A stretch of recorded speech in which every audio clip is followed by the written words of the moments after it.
your platform and the Green Party, you're for Medicare for all, you're for a Green New Deal, you're for ending the wars. I've seen you publicly talk recently. Obviously, one of the issues that has really stripped the youth vote away from Joe Biden is his nonstop backing of Israel and sending them billions of dollars. And this is, I think, the huge Achilles that RFK Jr. has. And so what would you do as president? How would you deal with Israel and its treatment of the Palestinians? Well, fortunately, we don't have to invent the wheel on this. There's a body of international law that provides guidance on how we really go back to the drawing boards. The assault that we're seeing right now, the massacre. This is a massacre. This is not a war among contesting parties. This is a massacre of one of the most powerful military in the world against people who do not have a military at all. They do not even have a government. They don't have rights.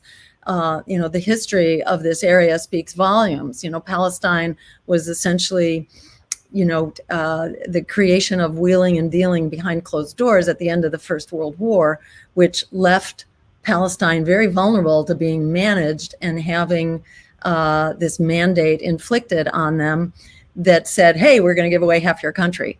To people who were made stateless by basically the behind closed doors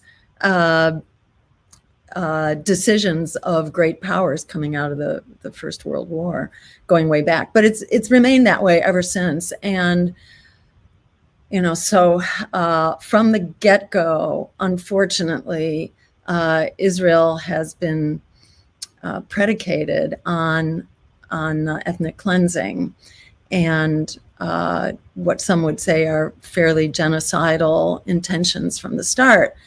And, whether it was genocidal from the start or whether it was just an apartheid state, but clearly it didn't get better than an apartheid state. That was sort of like the best that it was intended to be from the beginning. Would you end funding to Israel as president? What's that? Would you end funding to Israel as president? While it is an apartheid state, yes, absolutely. I mean, it is against our own laws to be providing funding, especially military funding, to countries that are systematically abusing human rights. And if you're an apartheid state, you are systematically abusing human rights. And from the get-go, the Nakba, which was when, Israel was formally recognized, yes, in 48. The Nakba entailed driving out 750,000 people and about 13,000 were killed. But even before you got to the Nakba, people were being driven out to the tunes of, of tens of thousands at least. And, Israel began with a fairly violent terrorist beginning, the bombing of the King David Hotel, which was intended to help drive out the British because they were dragging their heels. And, there was a very bloody beginning to Israel from the start. And shall we say, there's a whole background here about the pogroms and the genocide that was being faced by the Jews to start with. But the Zionist, occupation of Palestine had begun even long before that, arguably in response to the pogroms that were taking place in Eastern Europe. But if anybody should know how terrible ethnic cleansing and genocide is, it's people who've been victims of it, So being a victim of it does not give you a right to then do it to someone else, which is why we need a level playing field here. This is why international law has been developed and why it was so important coming out of the Second World War, how to prevent this kind of crisis again. So we need to respect that body of law. In the US, we talk about a rules-based order. Whose rules? Our rules. Our rules which change, and which are improvised in order to comply with basic US military strategy, which has a name. It's called full spectrum dominance. This was articulated in the early 1990s with the breakup of the Soviet Union, when the Pentagon basically said, we are not going to allow any power to rise, not even a regional power, anywhere in the world, and we will dominate militarily and economically all potential battlefields and all potential, contested regions. We're going to be the big dog here. And we're still trying to be that big dog in a world now. We're trying to be the multipolar force in a world which is now, let me say that again. We are trying to be the unipolar force in a world which is now a multipolar world. This isn't working. We're having to be the bully in the schoolyard. Ronald Reagan's Secretary of Defense, Caspar Weinberger, called Israel the unsinkable battleship for the U.S. in the Middle East, who would basically protect our interests in that oil supply, essentially.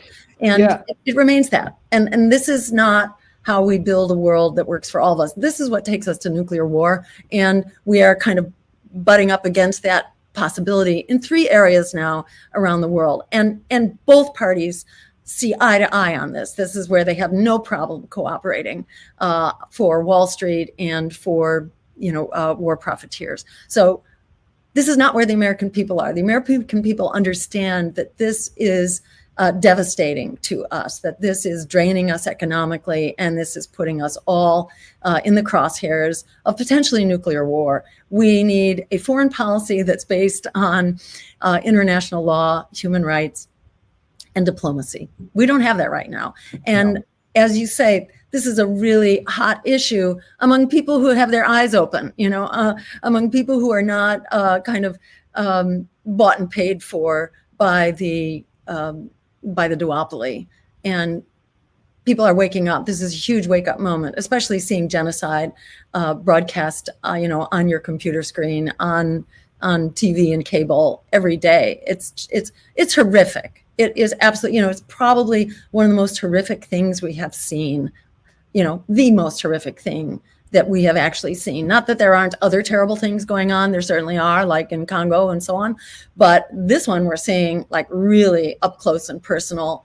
And, people are walking around with broken hearts right now. This is just, this is unbearable. This will not be allowed to stand one way or the other. The American people are fighting back. 68% now, are clamoring for a permanent ceasefire and a negotiated future.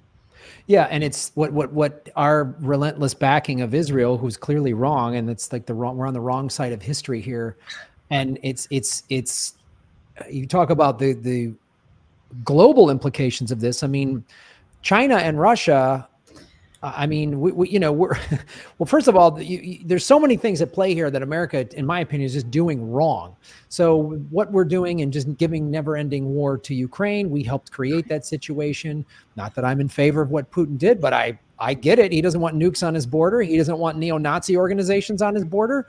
They lost 20 to 25 million people in World War II. So I understand where they're coming from. And then China, all China's been doing is just through the Silk and Road Initiative, they've been spending money, getting allies while we're sanctioning and bombing everybody. So